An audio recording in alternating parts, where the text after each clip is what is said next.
Haha. Welcome back. Thanks for coming back and redoing this episode. Thanks for having me back.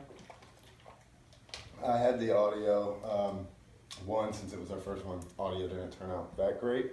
Mm-hmm. I've gotten much better, and now I have video, and I figured video is going to do a lot better. Because my audio podcast that I do, I mean, it's the same thing. I just convert all the videos and all of the audio into just a MP4 or Right. an MP3 file and upload it to Podbean or Anchor or one of those. I don't know, whatever one puts me on Spotify. Right.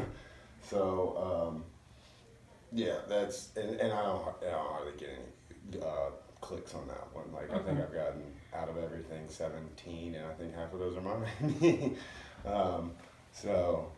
Yeah, I wanted to have this back, and I'm definitely glad you came back on because a bunch of people have mentioned you in the podcast a few times. Like last night, me and Nick Kuvar were talking. Pretty much anytime, bring up somebody talking about, when we are talking about comedians that actually put in the work and write, your name gets brought up a lot. Well, thank you. Yeah, I mean, it's also some shit talking in there too, don't get me wrong. Like the novels you send us of amazing jokes, and we're like, by the time we're done reading it, we're pissed off because it is a good joke. But we just had to read when you could have pushed that record button right there to say and said it. Yeah, what I do is I write the joke and then like my laziness takes over and then I'm like, I'm not gonna fucking say all this shit. So you type it instead? Yeah. Oh man, that's I think you're confusing what laziness is, because it's a lot easier for me to talk than to Well, text you know it what out. they say, it's better to work harder and think smarter. Yeah, well, I can't. Sometimes you send them to me while I'm at work and I'm like up on a roof and I get like halfway through one, I was like, I can't read it. So then I'm sitting there thinking about the half of the joke that I've read. But yeah, so I had Kuvar on last night. We did like a 4-hour long one on Jesus. Yeah, he's a great guy. Really, Oh yeah, really fun to 100%, talk good friend to. of mine. Yeah, really, really good to talk to. He helps me with my material quite a bit. Shout out to him. He's a fucking phenomenal writer. Especially now that I just found out that he's only been doing it for like 3.5 years, and like that's fucking inspirational. Like really, that really makes you think. Because we're both in our going a year and some change, right? Yeah. You're like a year, 4 months. Yeah, something like that. Yeah, I'm a year and 2 months or something like that for performing. I don't know how long you were writing comedy and watching it and Oh, I've been watching comedy all my life. right, but I mean, like, I don't know when you decided to become a comedian, because I know I've always watched comedy, but then, like, what kind of weirdo doesn't? Right, so for my first set, like, how much were you watching comedy before and writing before you finally did your first set? So writing, I started back in February of 2019. And then what happened was I was too chicken shit to get up on stage for about 4 months after writing this material. Mm-hmm. And one day I just said, screw it. If I'm gonna do it, it's better to just not stick your toes in the water and just to jump in sometimes. And that's exactly what I did. It's I went up there fully expecting to bomb on my first open mic, and it actually was received really well. Yeah, I remember I was there for your first one. Like I said, I've mentioned before, I think I was going to almost every open mic at the clubs. Like I was going to the Helium open mic and the Funny Bone open mic. Mm-hmm. Sometimes I'd hit the back door. If I got off early enough and wasn't like filthy dirty, I'd go there. And it just, because I was already writing. I started writing years ago because I got jealous because my buddy John Maddie started it and he was doing comedy. I was jealous of him because I'm a competitive person and I've always liked comedy, and I wrote a little bit here and there, and this is back when I lived in Valley Park, but not like serious. Anytime I had like an idea, like once every month, it was like, that would be a good joke. And it was more or less, I was probably just going to give them to John. Like, hey, you should try this. Right. And then Some years went by. I continued to write here and there. Got married. All that bullshit life happened, and when I moved in here, kind of realized my nights were kind of. I wasn't working two jobs anymore. I wasn't at the bar, working at the bar for the little venue I was at out Sky Music Lounge, and it just ended up. I don't know. I started going to open mics, and then I was going so often that Nate Barron called me out because he's like, "Who goes to every open mic And not perform?" Yeah, and I was like, I plan on it sometimes. I might sign up next week, and that just sealed my fate. And as soon as I did, I think you were at my first set at the Helium Open Bucket Night because it was like a month after you I was did yours. there, yeah. Yeah, because I think I pissed off your old lady with some abortion jokes.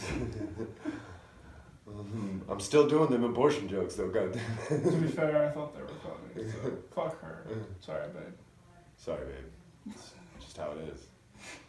We're in the man basement. I didn't even realize somebody on YouTube, I had made a comment and they're like, this fucking libtard in his basement, his parents' basement. Look at his name, he's proud of it. I was like, this is my basement. Like, I own that fucking basement, god damn it. I got a nicer place than my fucking parents, asshole. It hurt, but I've learned that those left-wing people or whoever they call themselves left-wings and the people that are like, that give those labels left and right, I can be in the room with both of them and by the time I leave, the left is gonna be like, he's a right, he's rightist. And the fucking the right's gonna be like, no, he's a leftist. I just don't like either side, it's crazy, but I don't know, I've noticed that there is a lot less craziness going on in the news. Thank God, you know. I guess because the mainstream media news channels like CNN, MSNBC, They don't have anything to talk about. all they were talking about was Trump, and it was like the end of the world was coming every day on Trump, and that's all that was all they talked about. They didn't talk about anything else. I feel like. And now it's like, there was only Fox. Only Fox was defending Trump, and so they were always on the defense of Trump. And it's like, that's all they talked about. So now they're like, well, Biden's boring. Like, yeah, because he's still a Trump dressed up in a nicer suit with some nicer, when he doesn't speak as shitty, you know? In my view, when you look down at the actual policies and stuff that they do, not much difference. They're there for the rich. They're helping the rich. When Wall Street doesn't care if Trump or Biden are in, it shows you something right there.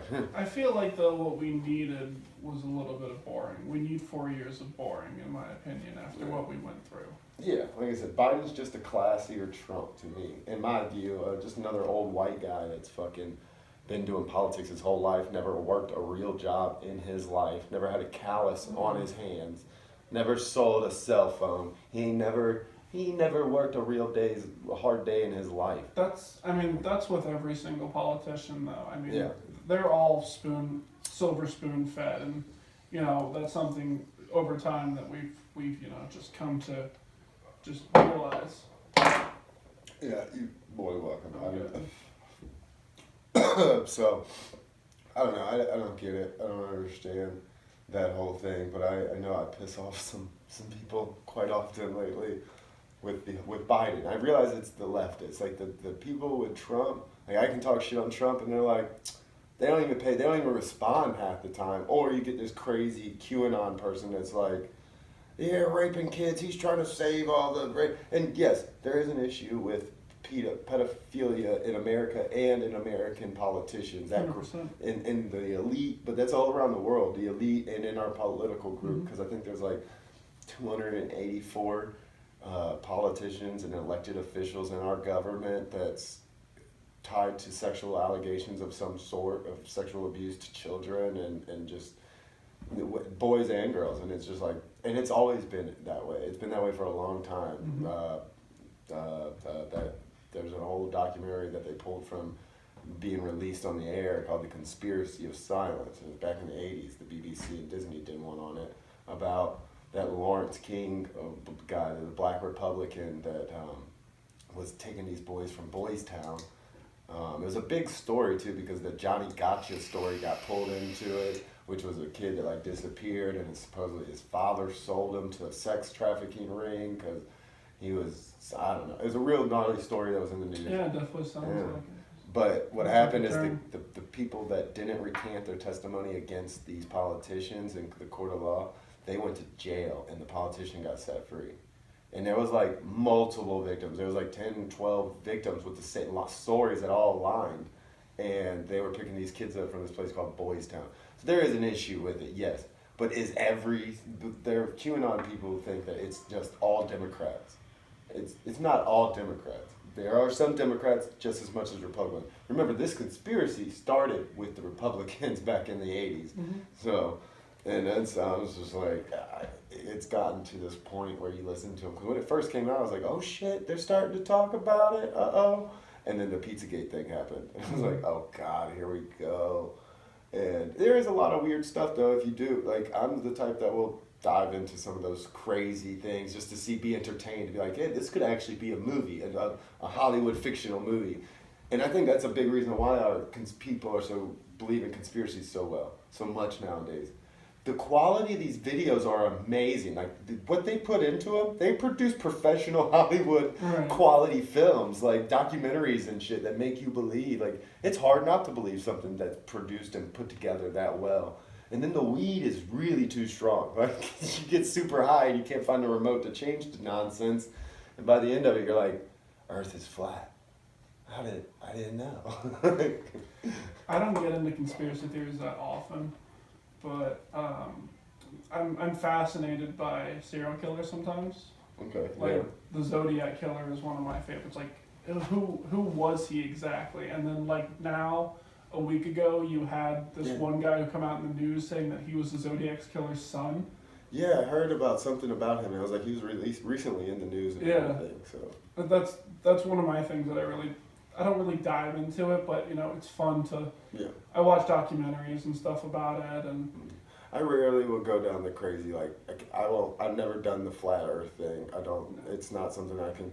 And the QAnon one, I looked at it at the very beginning, and then when it got super, super crazy and they were supporting, like, it was like Trump was this white knight in shining armor. It was like, come on.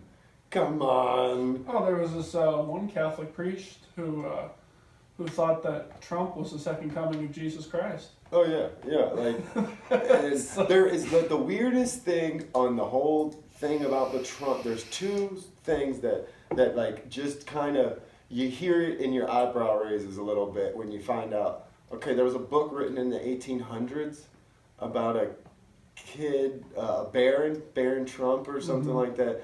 It's about a kid named Baron that, like, time travels, and he has a business mentor or something like that, in the building, the same address that Trump's tower is on. And man, you gotta come out of the rabbit hole. It is. No, well, it's the book was written in 1800, so it was just like, wait a minute, what? That's kind of, it was intriguing. That's the only thing. I was like, how fucking convenient and funny is it that somebody wrote a book about somebody named Baron? Oh yeah. That had a famous, powerful mentor that lived in the same address that Trump Tower's on. It's like, oh, that's pretty fucking. That's a good one, you know. I mean, I'll give them that. Okay, that's. Some of them are interesting. Yeah. Others are just like. Batshit fucking nut crazy. Yeah. The only ones that I fall down in the rabbit hole on are the real ones. The ones when the FBI and the CIA release a bunch of documents, like they recently did. They dumped like thousands of documents to the guy that runs the Black Vault. And they released a shit ton. And then when Trump signed the omnibus spending bill, they had a 180-day countdown to when all the intelligence agencies have to release all the information they have on UFOs, UAPs, and USOs, unidentified submerged objects and everything like that. Yeah, and the thing is, like, not a lot of people get into conspiracy theories, and you can look at it because last year, the government literally released pictures of UFOs. Yeah, videos, and said they recovered the vehicles. And the number one thing trending on Twitter was like some meme that day. Ellen was mean. Ellen's mean. That was probably what something like that. Yeah, like people don't give a flying fuck about, you know, and it's insane because this is actual like real shit, and then you have oh, there's this funny cat meme. Oh, I'm gonna occupy my time more. Right, With yeah. that, The stuff that, and I think the big reason is because they've done such a great job with the CIA and the intelligence agencies that have been trying to keep it covered up from any other country getting the information. Which, Oh yeah, they very successfully Yeah. pulled the wool over all of our eyes. yeah, and creating the conspiracy that these are kooks, these guys are crazy. So now, anytime you hear about it in the actual news, and they actually are like, yeah, they're real. I mean, yeah, they didn't come out with an alien like, look, it's real. No, but they said they recovered a UFO or unearthly made vehicle and released all those videos. Okay, that's saying that there is alien. There's an intelligent form out there that can build it. And then recently, like a month and a half, the top chief of security of space for Israel came out, and he's been it for years, like 30, 40 years. He's been in these black projects with America and Israel with the space programs. Mm-hmm. And he said that, yes, aliens are real. America had contact with them first years ago. They work with them on a base in Mars underground. And there has been so many fucking people, the crazy kooks that claim UFOs, that talk about the alien race and Americans being on a base underground in Mars, which is nuts. And then you had the Gary McKinnon guy that hacked the Pentagon and the NASA back in the 2000s from the UK that fucking said that he had found a list, like soldier list of corporals and admirals, and it said on the top non-terrestrial being, non-terrestrial, non-Earth, or something like that. Did he end up getting like hired by the Pentagon after that? No, they were trying to have him extradited from the UK, and he became suicidal because they were destroying. He lost his wife, lost his house, he lost everything, and because they claimed that he damaged a bunch of computers, but he didn't. All he did was use this hacking program to where if you weren't at the computer, he could take it over, and literally you'd see the mouse. So he basically created zombies, basically, that would kind of do what he wanted them to do it. No, he just was hacking it and looking through it. He was looking for 0 point energy. He says that they have the patents and the technology hidden for 0 point energy to keep the coal industry going and all of that. So that's what he hacked it for. And all he would do is he could go in with this thing, and if they didn't have a password, which they didn't, so it was the Pentagon and NASA's fault because they had all these computers with no actual passwords on them that he could get into with this program, and it would just take them over to where it was his computer now. So you would actually see the mouse on the screen move, and you wouldn't be touching the computer because he would overtake the computer. Remote access, basically. Yeah. And he didn't hurt the computers at all. He says he's like, because he was doing it for like 7 years without them finding out. It wasn't until he came out saying that they have the UFOs and this corporal list of people and all these different listed ships, a list of ships that you can't find, that there's no such, that doesn't exist on Earth. Mm-hmm. Like the USS McCain, but it's not the McCain, it's some galactic shit. And he was talking about Galactic Federation, and now this guy from this space chief of whatever says that they have been in contact, and it's just like a lot of big officials have come out and talked about it, and it's just nobody cares. Nobody, like I've been recently reading, having the audio book, it's the nurses, it's labeled, she has a what is it, a preface, a pre-word, or like she writes a preface, yeah, to the people that she gives it to. She gives it to a reporter that contacted her. She was part of the 717th bomber crew, the people that came and recovered the Roswell UFO. Well, she was the nurse that was brought in from the army, that they brought her in to help take care of these beings, and she was the first one that they made contact with, like actually would talk to telepathically to her, and she was the one that interviewed the alien. It's called an interview with an alien, I think, and she says in her preface, like, don't release this as facts. You will be ridiculed. It will ruin your career. But this is, and when she died is when her kids were consented in. Mm-hmm. And that was her, and it's all about her talking to an alien, and that there's this federation that's been watching us in our reality for years. It's not the same. Time isn't the same thing. Once you get farther enough away from gravity, time changes, and just all the information. And I've been going through that, reading that, because it's pretty interesting to listen to. Just imagine being her kids and then having an alien conversation in the will. Like that's absolutely. Yeah, they released it as just a fictional book, a non-fiction. I mean, which is pretty cool.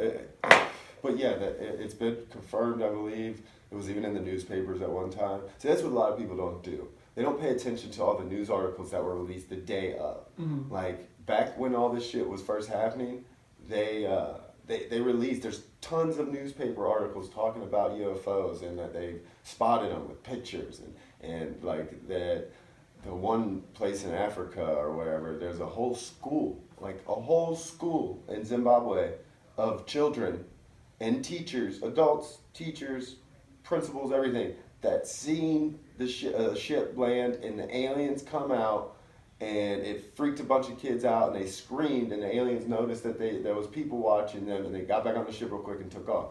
In the story, none of these people's story has changed, because they interviewed them back in the 70s when it first happened, and they just did not too long ago for this recent Stephen Greer documentary, I believe. And yeah, it talks about all that. And that's another pinpointing thing. Stephen Greer, like why is he brought in to every new president, and every time somebody up there, he comes in to give disclosure meetings. Like, he sits down with them for 4 hours and gives them a presentation about aliens and what they are. And he has that group where they meditate, and he has this really gnarly light beam thing, like one of those things that can burn. It's a laser beam. And he's got plenty of instances where he catches them in the thing, and he signals them, and they fucking, you see just crazy lights go back and forth. It's all in his new shit, Close Encounters of the Fifth Kind, I think it's called. And it's he's a guy, he was a doctor that stopped being a doctor to become a UFOologist, as he calls himself, or whatever. But he's hired and brought in by the government all the time to do disclosure, because I guess our own government intelligence agencies won't do it, and they've been required to now that Trump has signed that spending bill. Interesting. So July, at least our Congress and Senate will find out. Doesn't mean we get to find out. Right. But I don't know. Like they said, like I was just saying, the Navy's got the technology, and some reporter or something got in contact with the actual inventor of it that holds the patent. And he also holds the patent and has held the patent for a UFO vehicle, a non-gravitational vehicle, which has been being talked about. If you look back in the newspapers and all the articles and everything back in the 50s and 60s, it was anti-gravity vehicles was a thing that was going to be it's coming. They were making models and designs and all different kinds of things for it, and then all of a sudden it just disappeared out of the news and out of the media. The technology got hushed for some reason. But it was a big thing. They said, they figured today we would have no issues flying around in space. And there's plenty of people from the military that say, we do. You go up there and it's like a fucking New York City in certain places, which is nuts to think of. And I don't know, I've just seen another video where they're trying to debunk this video that's supposedly a bunch of astronauts that are at Mars. They're taking a video of them coming into Mars and everything. So they're trying to debunk it, but there's a lot of things with the way that it's being shot, and the hand that goes up to this window, and it looks completely real. All the audio in the back where it's Houston, and you're hearing codes and all this other stuff.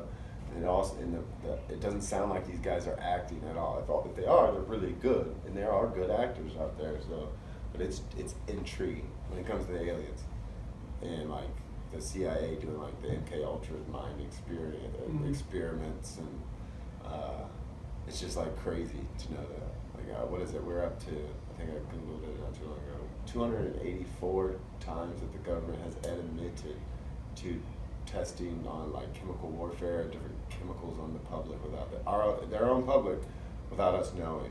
That doesn't surprise me. Yeah, I mean, we all know about the Tuskegee shit, where they injected poor black people with syphilis, and just to watch what it does, what the long-term effect is, and they passed it on to their kids and wives and everything else. So it's just, and they've done that 284 times that they've been caught and admitted to. I mean, it's kind of crazy. I firmly believe that COVID was man-made. I was just explaining that to Nick last night. I was like, if you look at the science magazines, that like the ones that release all the up-to-date stuff back in 2015 or 13, the Chapel Hill level 4 biological lab that they have come out like they were bragging about it and made a statement talking about, we have figured out a way to mutate and make the coronavirus more prone to being accepted by a human, affecting a human, and they caught a bunch of backlash. Because their science were all about coulda, not shoulda. Yeah, and what happened is they were like, okay, and they said they shut it all down.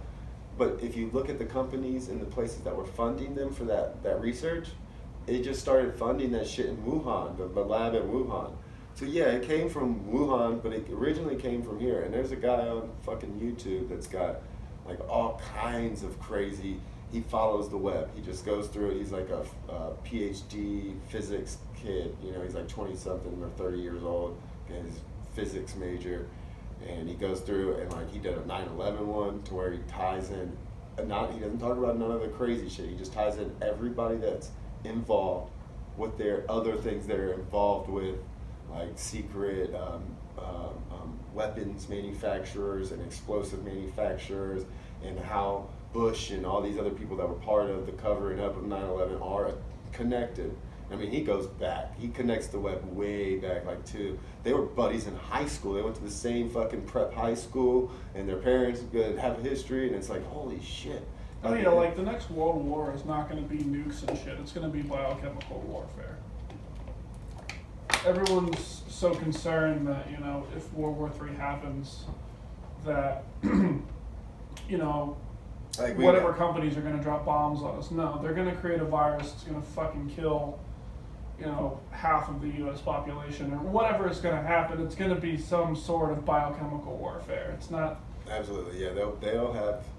Because it's so silent. That's the thing about it. It's silent. Sometimes you can't even tell where it originated from.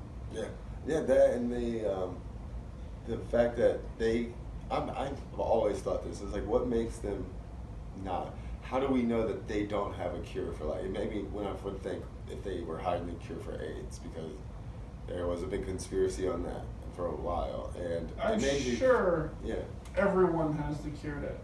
I'm sure the government has the cure to literally everything. Well, yeah, like I said, like Zach Bukovich turned me on to it. It's not a conspiracy at all, but Cuba has a patent for a vaccine for lung cancer. Mm-hmm. It's a vaccine for lung cancer, and it works. Like, it has a very successful fucking outturn. People from America get in trouble for going there and getting it, and to save their lives. And that's like because we won't, we really don't like Cuba, and we don't like that their big thing, and they're trying to prove that they can make what they can do with a little bit of money really scares America. It's like they can give this to their country, as poor as they are. Which, granted, they don't have the best fucking country. They are poor as shit, and they do dump a lot of money into medical research fields, but they come out of that, they get a lot out of it, a lot more than what we're getting, and we're putting in tenfolds of the money in research. We, with our taxes, are putting in for, and we don't get half of the fucking shit that these other countries. These celebrities get AIDS and can go to these other countries and literally get it to lay dormant, and have been able to since like the 80s and 90s. Not get rid of it, but make it go dormant to where it doesn't affect their immune system anymore. To where they're undetectable, basically. Yeah. And we have that here. We're just now bringing that into play. For PrEP, yeah. And it's like, that's ridiculous. We're the most supposedly technologically advanced, richest.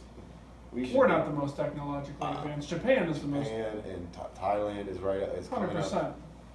China. We like to say that we're number one when it comes to technology, but Well, I think we produce because of a lot of these tech people, they come here and learn, and go to our colleges and learn, and then go back home and take all of that, which is fine, whatever. That's, if I had the money to do it and I can, to send my kids to some amazing school in another country. Yeah, I would totally send my kids to Japan if I could afford it. Yeah. If I had kids. They're not even on like a fiat currency anymore. They're not like on a paper-based currency no more, which is blowing my mind when I think about it, because that's, for one, been like, if you look at history, like the Greeks or the Romans and everything, if you look at like at a 100-year span, you see them go from like an actual gold standard and a silver standard, and they start cutting that silver with metals that aren't worth it. So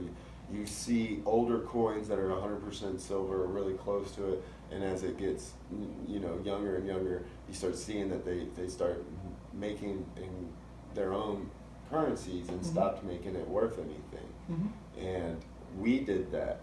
After they fell, and you can see it shortly after, like a 100-year span. It didn't take long for everything to be so corrupt and everything, and we've done that, and we have a fiat currency that's been lasting longer than any other fiat currency has lasted in the world. One thing I don't really get is the change shortage. Like, why is there a shortage of change? Just like they're not producing as much because it's literally cost more to produce the change with the metals that we use to actually like a nickel and a dime, I think, and a penny. It costs more to press it and everything and to produce it than it's even worth. So I think they've cut back on the amount. But then again, I don't know. I haven't really dug into that whole thing. I just know I collect all of my change. I'm actually gonna go change it in a bit. It's like fucking. I got me one of the big cheese ball containers. It's like halfway. Those cheese balls are fucking amazing. Oh yeah, you get some heartburn real quick. Only like with Kool-Aid, yeah, fuck me up. I usually do it with Mountain Dew, and then like you put it in your mouth and you drink the dew, and then it just like dissolves in your mouth. That's kind of gross. It's perfect to me, alright? Don't judge. But yeah, all right, anyway, about that. So, I actually do have a few questions that we'll go over. I guess I haven't even really introduced because I did it the last time and it's not uploaded. You're Alex Blodgett, blah, blah, blah.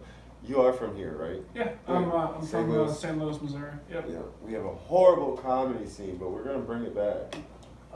Like, not comedians. We have great comedians. It's just our ability. I was talking to a guy on Facebook from Texas, Austin, and he can get up every night of the week, maybe twice. And it's like, holy shit.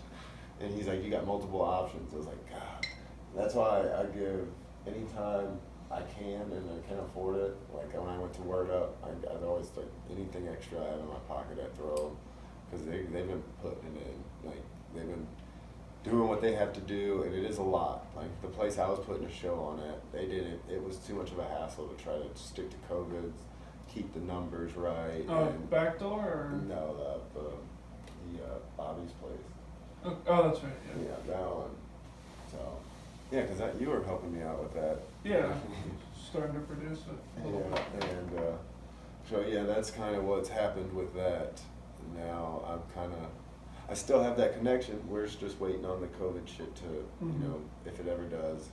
I don't know. Hopefully it does, and we can get back to it. I'm sure it will eventually. I haven't even been to Funny Bone or Helium's not even open from open mics, but has the Funny Bone started to get packed again? Like, what kind of open I mics haven't been. The problem is I've started to work. Oh, yeah. He's like, I became an adult. No, I work 11 to 11:30 to 8:30 at night.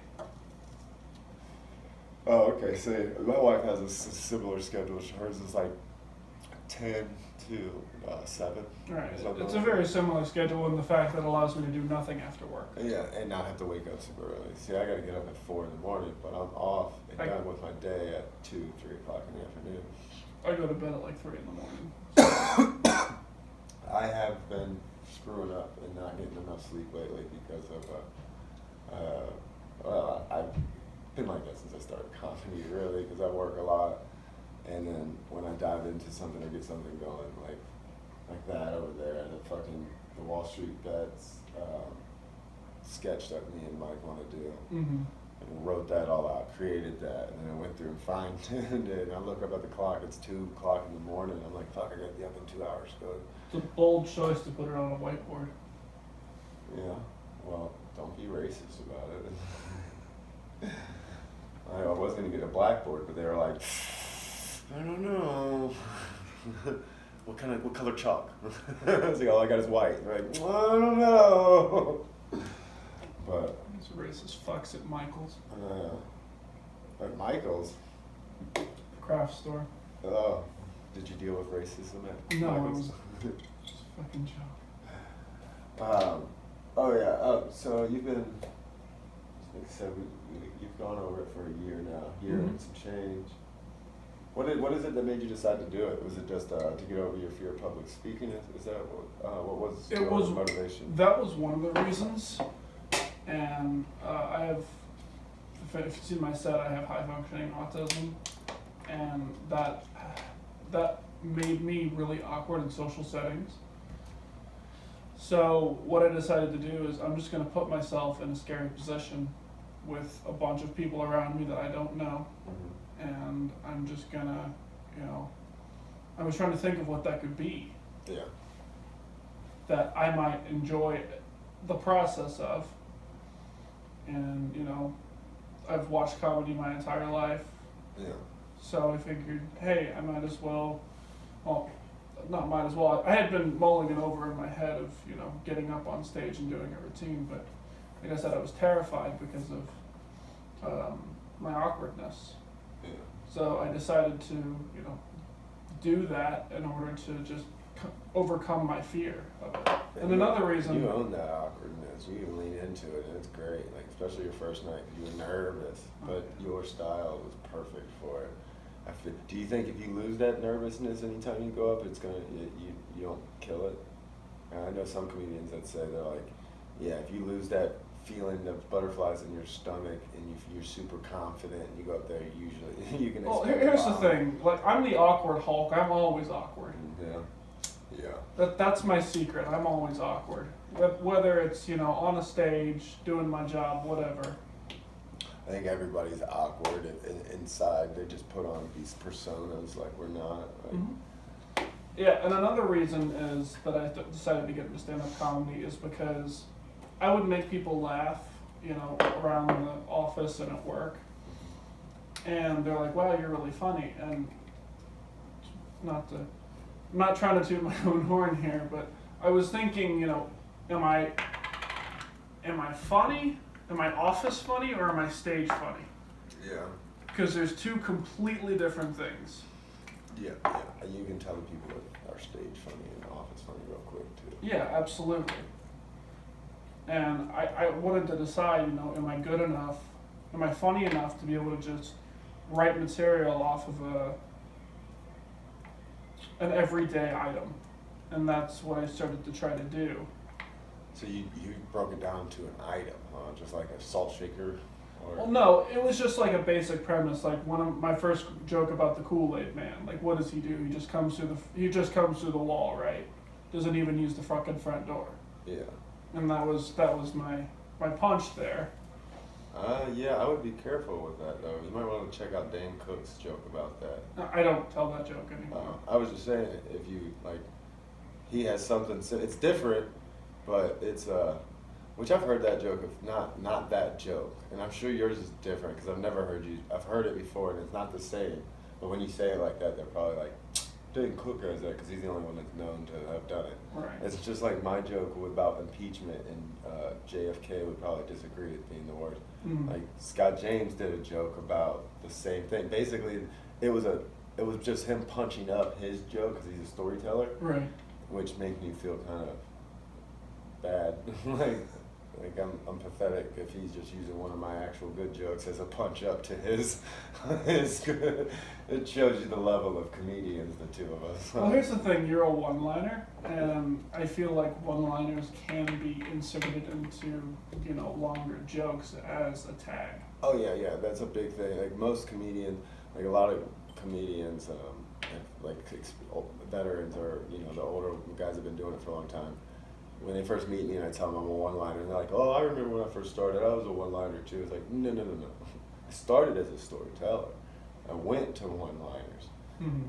Mainly because I know what made me is because I was testing out punchlines really, and one night at the Apotheosis, and I was just like, I'm just gonna try these punchlines because I had a bunch of jokes from I've been writing so much that I didn't get a chance to actually do them all as a story set, and that was my biggest issue that I'm sure every storyteller has is having a long story that you've got punched up a bunch.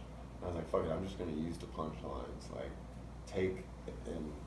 at first it was like I'm gonna force the premise on them, be like, this is the set, the scene, like, and I was like, and then this is what happens, this is the end, and kind of just take out as much of the middle as I could. And it went and it killed one night at the Apotheosis. Okay, and I was cool. like, all right, yeah, that's what I'll try that again. And I just started going through all my shit and trying to write that way. And that was kind of, I still don't want to say I fully understand every single joke or style or know how to set that up, but me and Nick were talking about how important that is being able to identify a joke, know what a joke is and the structure. And what did you do to learn that? When did it click for you? What did it make? How did it help you? What in your head clicked? What did you hear? Was it a piece of advice from somebody, a YouTube video, a book? On how to develop premises into longer bits, or just how to develop an actual joke, and what kind of joke you were trying to develop. Is it a misdirection? Is it a pun? Is it just a observational joke that you're gonna take to the extreme? I do that too. I do a lot of observational humor, and I do a lot of misdirection as well. Those are two of my favorites. What made you realize? What was it that made you realize? Oh, that's what I'm doing. Like, what did you? Because it was taught eventually. Somebody was like pointing it out. Like, that's a misdirection. That's a pun. Besides knowing that. Oh, Kuvar helped me a lot with identifying what each was. Yeah, he's really into that right now. Yeah, he's really helped me. Like I said, he's really helped me a lot when it comes to. I can develop a good premise. I can develop a really good premise, and that's funny. But I have problems extending it further sometimes. Like I'll have this premise, and I'll be like, okay, well, now where do I go from here? Okay, just trying to take it down at certain different angles of it. Right, but still have it be on one singular topic, but just branching off of that into different directions. Yeah. And we were talking about that last night with him. Once he figured that out, he's like, man, and he was talking about how him and Tommy Musslander were doing this like competition. He said he was getting up to like 50 jokes a day, and he was writing. I was like, holy shit. And then he said that my next set of content I'm gonna start producing for this thing is my one-liners. Just I'm thinking about trying to figure out if I should do it where I have shows and my recordings from shows and pull the one-liners from that as short clips, as short 15-second clips. Put that up like TikTok videos, or if I should do it TikTok style and do it at home, just do the one-liner at home. Right. Have you thought about taking a bunch of your one-liners that are about a certain topic and try and smash them together? I do it. You do? Yeah, I did that at Red Flag and everything. Like, how'd it go? Reggie did amazing. He's always fantastic. Yeah, He's been doing it for 8 years though, hasn't he? Something like that? 5 years? I don't know, eventually. He's supposed to come on. I don't know what day. He hasn't given me an exact date yet, but he was excited about coming on. But yeah, and he did it in New York, so he had a lot of exposure to open mics. But a lot of time to practice and hone, And I still have it set up. That's one thing I do work on is as I get more and more one-liners, I'm able to put them into different marriage. I have wife marriage one-liner jokes and Right. stuff that I put together. I have some political ones that I can put together, and some drug ones that I can put together and segue into another subject. But then I do have some that are just off the wall, fucking, like if I'm trying to get the room's attention or bomb on a joke or somebody's talking, like if I'm starting to get people talking in the background, Mm-hmm. I'll hit them with the gnarly short off the wall ones with like an abortion joke. Or my newest one that I've really been catching people off guard with is Jesus is a horrible basketball player. He always gets crossed up. Quick, to the point. I didn't even have to cuss. It's funny, I like that. Yeah, so that's like those ones right there I use as kind of to pull the crowd back to paying attention to me.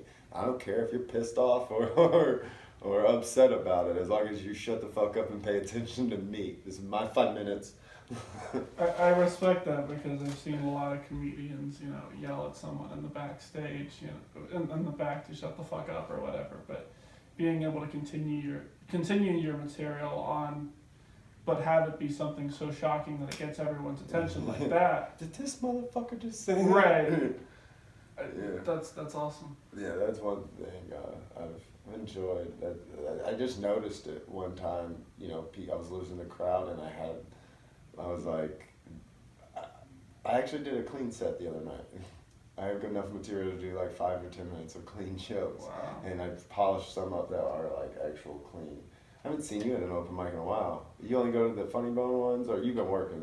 I've been working, plus I'm taking a little bit of a hiatus right yeah. now because I can't afford to get COVID at all. Oh. I don't Yeah. have sick time at my work right now. I don't have. She got that vacation to take off today, huh? I did. Edit. Rewind. Anyway, no, I just can't afford to be out for so many days because of COVID. Yeah, no, I feel you. 2 weeks is a long time to be put out. And we've had like six or seven comedians get COVID. Yeah, I don't know how. I don't hear about it. I don't follow much. I'm sure they don't follow me. I don't like. That was one on the Funny Bone post. I found out that we weren't getting put on because we performed at the Red Flag, and I was told by Gary. Gary calls me one morning and he's like, "Yeah, I guess they're mad at us because we were performing at other places while they were shut down or something." And it was early in the morning. I was like, "Yeah, that's fucked up." And I seen the list and everything. I was like, "Hey," and I was just kind of being a little shithead. I went on there and said, "Like, is it cool if we come to support the show?" I saw that. Yeah, that whole old little thread. thing. And I said that. That was a wild ride. Yeah, I caught me off guard. I didn't even smoke anything yet that morning. I wasn't smoking anything for like that week. I was kind of detoxed. Wait, so you did that sober? Mm-hmm. Yeah, that's why I smoke weed. bold. No, yeah, not many people like me when I don't smoke weed. I'm not the hippy dippy, let you get by and fly with anything. I'll call you the fuck out on some bullshit. But the way it was presented to me was bullshit too. The way Gary hit me up with the information, yeah, basically we're not gonna perform because you performed at my Red Flag show. And I was like, oh, is that it? But I bet you I can still go there and spend money like I do when I'm performing, So I came on and was a little kind of a shithead, and yeah, I'm a moron. A lot of people don't realize that.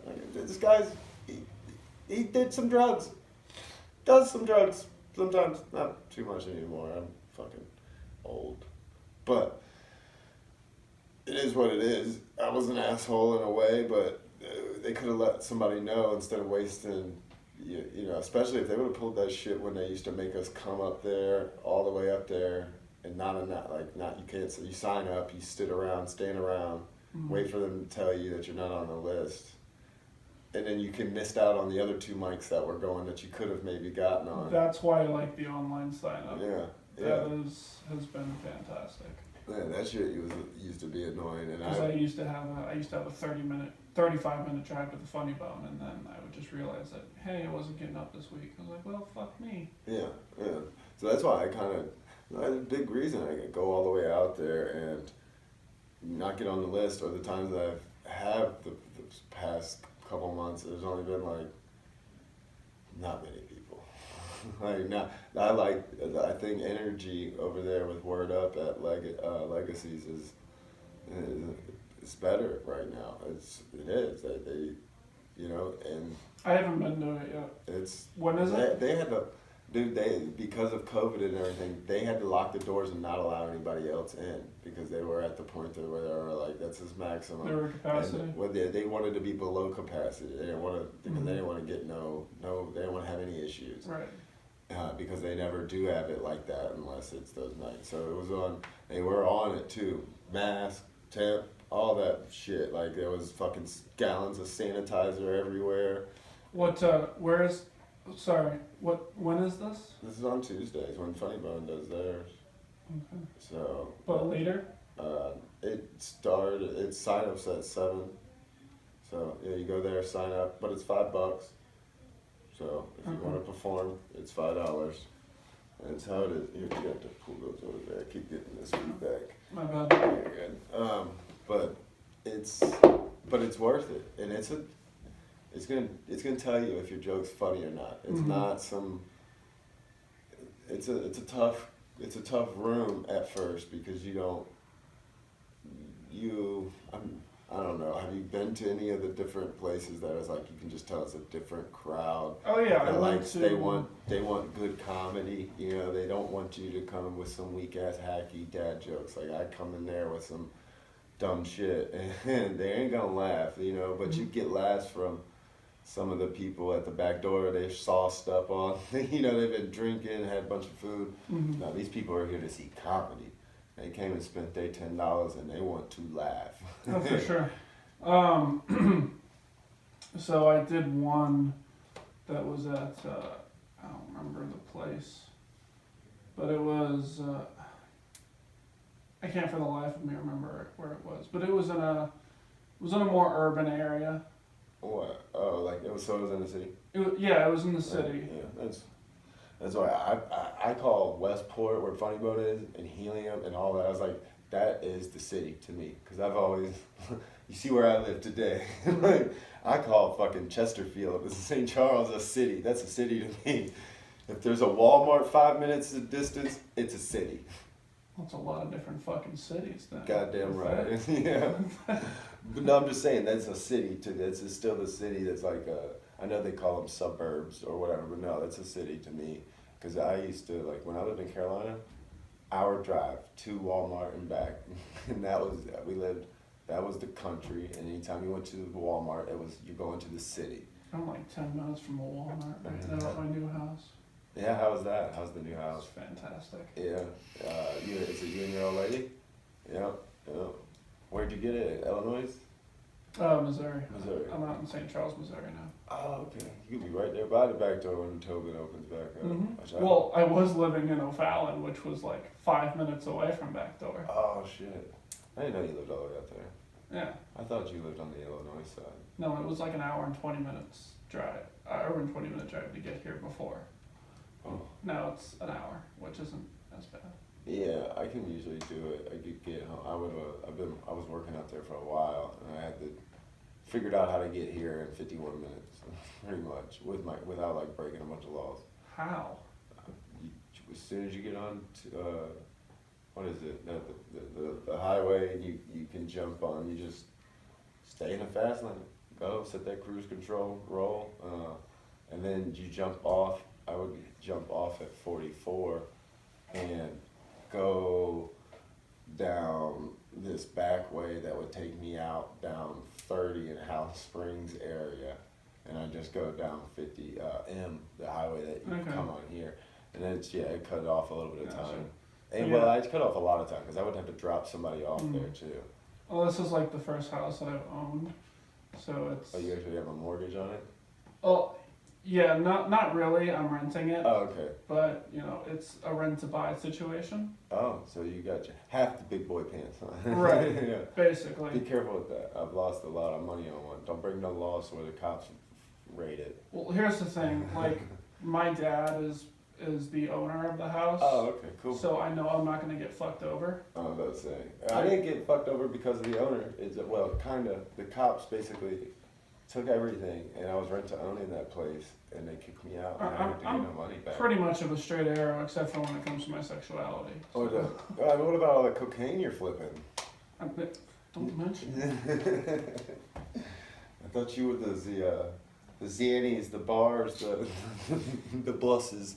No, those things. Fuck. I don't fuck with none of those. Benzos, is that what they're called? I have no idea. Oh, I figured you knew what the. I mean, I've taken Xanax before, but that was like over the counter. Oh, did they make it over the counter Xanax? Yeah, that's exactly what it's supposed to be for. It's supposed to be for like anxiety. Oh yeah, see, I don't take them because they make me not know who I am. Like, I wake up the next day like, what the fuck happened? No, I used to be on a ton of medication that, Yeah, that's what I thought. gets sold on the street now. Yeah. See, I can't do them. That's crazy what those little tiny pills Mm-hmm. can do to you. Oh, yeah.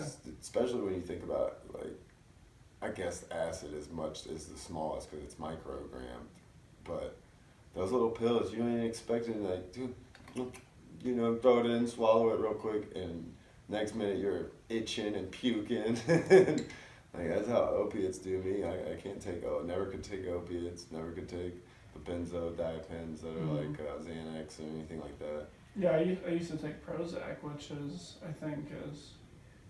it might be on the I don't know if it's on the street or not. Yeah, I don't think that's one. I don't know about I the know pill game. Xanax is, I used to take Xanax, but like I said, I did it over the counter and controlled. Yeah, I did that. The one I took growing up my whole life was Adderalls. I took Adderall too. Adderall is Ritalin, Adderall, and Vyvanse. yeah, I mean Adderall there's components of meth in it. It's one synthetic molecule that makes it different than street meth. Like, yeah. You can get street meth that is literally, it's the same thing. It is literally the same thing. When you look at the molecule base, the chemistry of it, it's the same thing. These street chemists can't get the synthesized ingredients that the pharmacies have access to. There's two completely different effects by that one molecule. No. For me personally, there was. What, have you tried to smoke meth? No. I don't tweak out when I take Adderall. Oh yeah, that's what I'm saying. I'm talking about the what they are, the substance and the effect. Yeah, you get that from smoking street meth. And yes, I have tried it. Like, it does the exact same thing. Now, the problem with the guys that smoke meth and that you see twacked out is that because they smoke a lot of meth. And it's like, we being prescribed it, if we were to smoke that shit, we would have to take, a puff, and that's gonna take care of us. These guys fucking smoke that shit, and they smoke it, and they smoke 2 or 3 So you're saying if we were to they smoke that, ingest a bunch of Adderall, it would give us the same? Oh yeah, you can still get jacked up. I fucked around, and my doctor looked at my medical history when I was on Adderall. Last time I got on Vyvanse, and my doctor was like, "Holy shit, I can't believe you was. How old were you?" Because I would take 2 of the strongest forms that they had in the morning, and then before lunch or after lunch, and then when I got home, and then like after dinner, I took those. Yeah, I stopped taking medication because I know it sounds stupid to me. It sounds completely dumb, but I don't want medication to dictate who I am and what I do. It was a health thing for me. I fell out at basketball with fucking heart palpitations. Okay. So I was just so active. Like, I was at school doing, I had like, I never went to class. I was kind of a basketball player, so I roamed around at the gym most of the time. And been basketball practice, I was someone that went hard. I was always wanting to be first place, very competitive. And one day in practice, it was just like, chest started hurting and shit. And I fell out, and they thought I was gonna have a heart attack. So they were like, "Yeah, you probably need to take him off all this speed," because I was jacked up on this shit. And that's what it was, is because I would take my medicine right after school before practice. Mm-hmm. I'd have to take 2 pills, and that speed kick in. But yeah, anyways, doctor put me on like the highest Vyvanses they have, and I took one. And it was I shouldn't have taken 2, but I was like, let's see what 2 would do, because I'm a drug addict. And I was like, well, it's legal. My name's on it. I can do that. It said 1 as needed, so. Oh, I need 3. And no, I didn't even, because I had taken 1, and then I had taken another one, like, because it was feeling good. Like at 1, I was like, oh yeah, I remember this. I was like, it's just gonna get better. Wrong.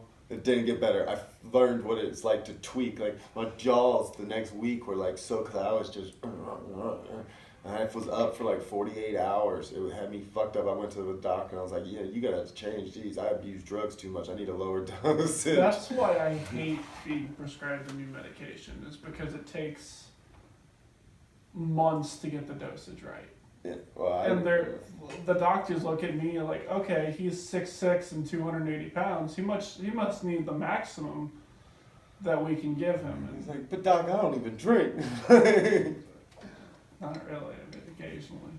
Yeah, but Like I said, I'm a fucking straight arrow. So. straight arrow. Besides his sexualities, ladies and gentlemen. That's correct. That's right. Yeah, that's cool. I'm having, which I understand that. You guys are greedy. You just gotta have every fucking thing. I understand that. I'm cool with it. I understand it, and I'm not cool. I'm not cool with anybody's choice of what they do in the bedroom.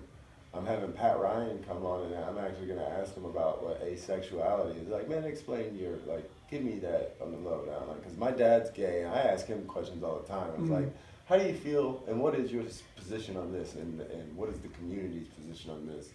Because I need to know, just so I don't seem like such a dumbass in today's society. Like, what is this fluid thing? And he's like, oh, I can't help you with that. You fuck off. Like, I don't know what gender fluid is. Sorry, we don't pay attention to that stuff. But he's also an older guy, right? He's in his fucking 60s or 50s. So He's like, yeah. he's basically like, I did my time, and Yeah, I don't give a fuck about he got anything else Carolina right to now. he was one of the big people behind Carolina making it go legal there and everything. Gotcha. One of the first men to get married in Carolina as Okay. a gay couple. So yeah, he paved some streets for He you know, paid his the dues when it yeah. comes to his sexuality. Yeah, Gotcha. he's. I've always supported. He actually was worried to come out to me at first because me and my friends, when I was a young teenager, 18, 19, that we would be like, we would do that. Oh, you're fucking gay, man. You fucking fag. And he thought like we had an actual issue with it. We didn't.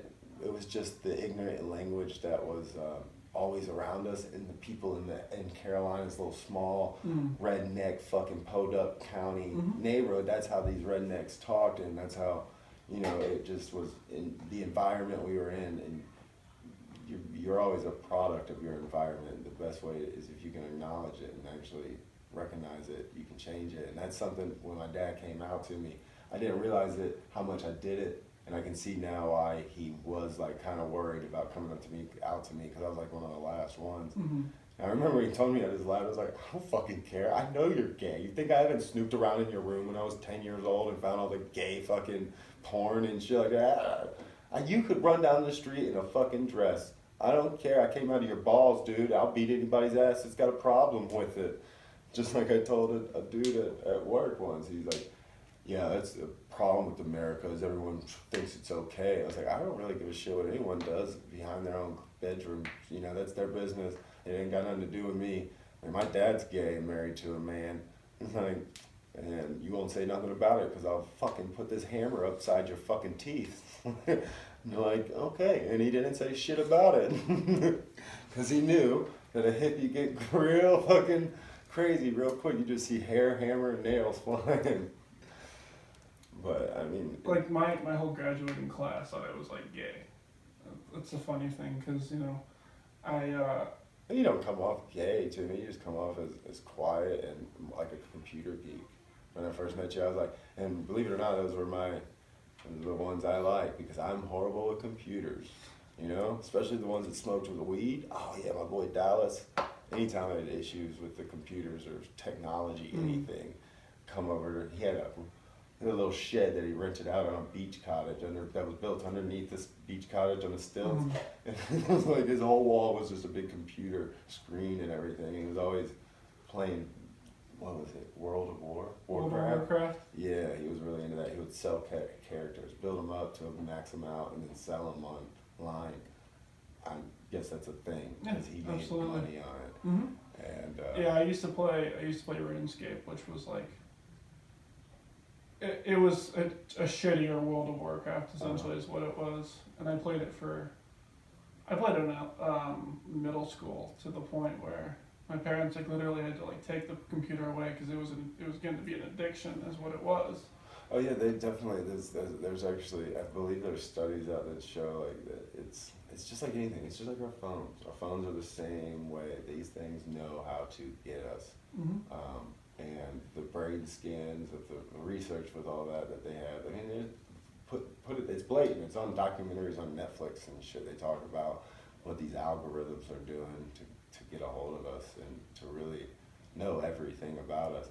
What is it? I was reading one about Google has enough data and the data to where they could put a program out, a dating program from all the dating sites and all the people and social media and all that that can determine how long you're going to be with the person you're with, when y'all break up, and who you're most likely going to end up being with next.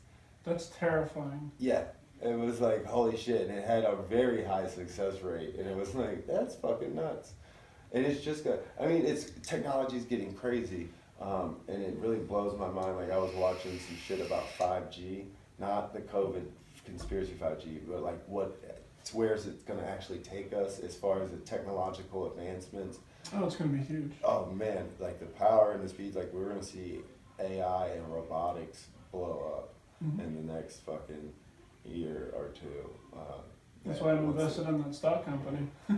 Yeah, once they get that 5G up. I mean, it does sound like there is some downsides. It sounds like I see a lot of bugs because they've got to have a lot more hardware and components a lot closer. And I think just to get the conspiracies out of the way and on the table and to shut everybody up, be transparent and do a study of what these waves are emitting, because these waves can be harmful. They use them, and they've been using them since the 60s or 70s in the military for like defense, like crowd control, riot control. Like it can. So there's something there. Now let's see what it is and get it out in the open so everyone sees. Like that, I think that's the biggest issue today. Is like these everything is privatized, which I don't have an issue with. But they need to be they need to be more transparent if we're going to be using their products and all that stuff with all their studies and everything that they do with their research, especially if we're paying all this bullshit on their product. Like I'm a firm believer, we have one of the highest cell phone bill rates in the world when it comes to how much we pay. Yeah, technology's crazy. Have you, look at VR. Have you actually, I used one of those, my buddy's got one of those new Oculuses. The Oculus Quest 2? Yeah, fucking dude, nuts, I won one of those in a sales contest at work. Oh, you just blew a load when you heard your name, didn't you? Ooh. They would know. So the whole company was like, you guys want to see a kid get fucking happy? That's really, you never see any emotion out of, probably. Watch this. For the Oculus, Alex, you, did you say me? I gotta go to the bathroom. No, I have been watching, I'm a competitive person, so I try to beat everyone in my store when it comes to sales. And I'm frequently, top 3, top 2, and that's not. But an Oculus is involved. I'm being one, bitch. Yeah, it was whoever could sell the most for December. And your competitor somehow got food poisoning, it seems, huh? Yeah, I'm sorry. I know your skills. You're not a dumb guy. I know. Don't come between me and VR. Yeah. But those things are crazy, man. They're insane. I was thinking about the amount of porn I've been watching on it. No way. Can you watch porn on it and shit? Oh yeah, you can watch movies. Yeah. Does it do 8K yet? It does 4K, and then there are some 8K videos. Yeah, they do. I was looking at the newest iPad with the new chip that they've got, and its ability to actually edit in fucking virtual reality, like Oculus shit, that has the power to do that or something. I was like, in an iPad and in a phone, it's pretty amazing what they can do. I want that new Mac Mini though, that M1. That because I've been looking into computers. I've actually been kind of finally tipping my toe into. Well, for this, a Mac would be good for you. I think it would definitely be, you'd be able to edit easier. I'm a PC person, but that's because I don't do any music video editing or anything like that. What kind of Mac? Just a basic. I know I keep reading that I need more than 4 gigabytes of RAM. I need like 8. You need, like 8 gigs would be enough for you. Yeah. You need a. I would like to be able to do the 4K since I have the option with the other fucking camera, and I plan on getting 2 cameras and this ATEM Blackmagic switcher that like you can have multiple cameras and the mic system all hooked up, and you can switch it all on the fly. What I would do for you is I would probably get a Mac with like a 0.5 terabyte solid state drive. Yeah, an SSD. And then possibly an external hard drive up to 1 terabyte. Yeah, that's the storage, right? That doesn't. That's what I would do. I was looking at that, and because I've been looking at like used ones. They're not too expensive. No, I've seen some decent deals. Like I want the Mac Mini. I really, if I can save up enough, I want to get that M1, the new M1 chip, because I've watched comparison videos of like the MacBook Pro, not MacBook, but the Mac Pro desktop, $10,000 unit compared, and the only time that M1 didn't really be able to keep up with it is when he was playing the 8K with a bunch of stuff in the background, but it could still. Yeah, like I play Half-Life on my Oculus Rift. Or Oculus Quest. Did he get a Quest 2? Is that what he got? I don't know which one. Okay, well, I'm able to hook up my headset to my computer, and the difference between the games that are available on the Oculus without a computer and with a computer are insane, because I can plug in my headset to a computer, not my headset, my VR goggles to a computer, and be able to, it's like I'm actually there in Half-Life, which is, it's the first, I don't know if you know what Half-Life is, it's a first-person shooter game. Oh, no, I haven't. That's pretty crazy. So it's getting there, huh? Like, do you run around physically or move? How do you? No, there's a joystick that I move. Okay. But they are developing this like treadmill that you can actually like run on, like you're actually there, and you know, it turns you around and everything to shoot at things. It's insane. I bet that'd be pricey though. Oh yeah. They're like, I think there's a GoFundMe set up for it, and it's like $2,000 for. Oh, like Kickstarter or something like that. Yeah, Kickstarter. Yeah, that's pretty cool. Yeah, I thought about getting one because I think this would be a good little spot. I could set up a nice little perimeter in here to play the games, or you can watch movies on it. I heard too, like just have it right there. Yeah, I just really cool. I just rented Wolf of Wall Street because I love that movie. Have you one of the best fucking one of my favorite movies of all time, and yeah, it's one of my that. If you like stock movies too, The Big Short. It's a great one too. Anyway, I was just laying in my bed, just like looking up, and it was like right there. How many times did you just pause it on old girl's titties?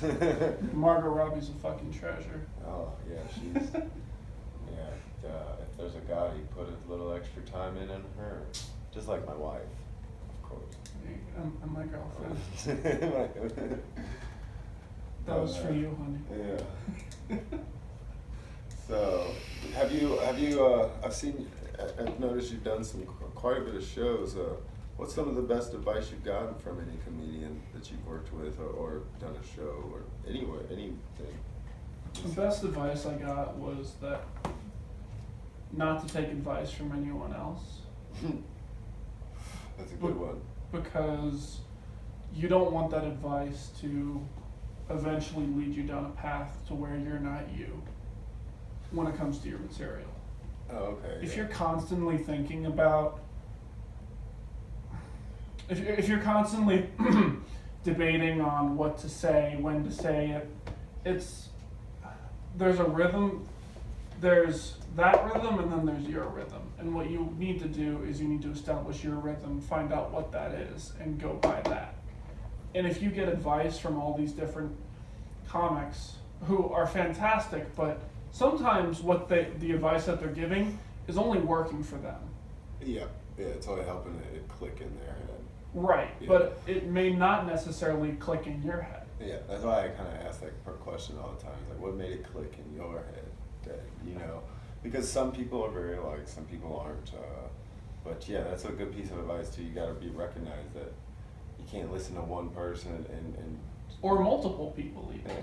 Because if you get angles from different sides, eventually your style isn't going to be your style. It's going to be a culmination of everything else that you've taken advice from. Yeah, that's yeah, there's a lot of people, like sometimes I get people that text me or message me with ideas where I'll be talking on here with a joke, and they're like, hey, what do you think of this tag or something?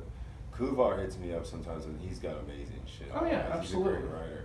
But some people do it and it's like, it would be funny, but that's not my style at all. Kuvar kind of puts it as my style as a one-liner or something, and it just doesn't. Some storytellers will take something I'm talking about and they'll be like, oh, what about this? And it's like, that's not me at all. Right. And you do need to recognize that. I have gotten good tips from people that's not an angle on my comedy, just you should probably learn this maybe. This is something you should know if you're going to do this. Right. Maybe do you notice that this is what you're doing? Like saying, my good friend, my buddy, I would say that on a lot of the setups on my jokes, and it was just like repetitive. And when I finally noticed it in one of my recordings, I was like, man, yeah, I do really say the same kind of. So I had to change that a little bit. Well, one thing I do is I'll pace on stage sometimes, like frequently, and sometimes a lot of the time I'm working on it, but I'll say whatever. But that's something all comedians have to overcome. Yeah, I used to have a sticky note that says stop saying Yeah, right. And everyone has their They have their they have their your no, they have their your so. Yeah. That's that, and you have to catch. You need to be able to break that eventually. And I've only been doing it about a year and 4 months, a year and some change, whatever. So what I've discovered is that the more I memorize my material better, the less I'll say personally. Okay, so being more structured and prepared for everything. Right. Yeah. Like I'll go over my sets in the mirror sometimes even, and just try to. It's like, what do I think about this inflection, as opposed to this inflection? Which is going to hit harder? And then I'll do 2 different versions of that joke in which I have a different pentameter to that bit, then I do something else. Then I do it another show. Okay, you just hit me with some word that I dropped out of college. Okay, I've pentameter done is some drugs. pentameter basically means that it's the rhythm. It's how it's Oh, said. okay. It's like da da da or Well, why da, people da, don't da. have rhythm? Don't you know that? I have rhythm when it comes to my speech. Yeah, that's a good one. You're breaking it down to that. Yeah, no, I've had a few people have discussed that and how you're talking about using other words and using different things that hit harder.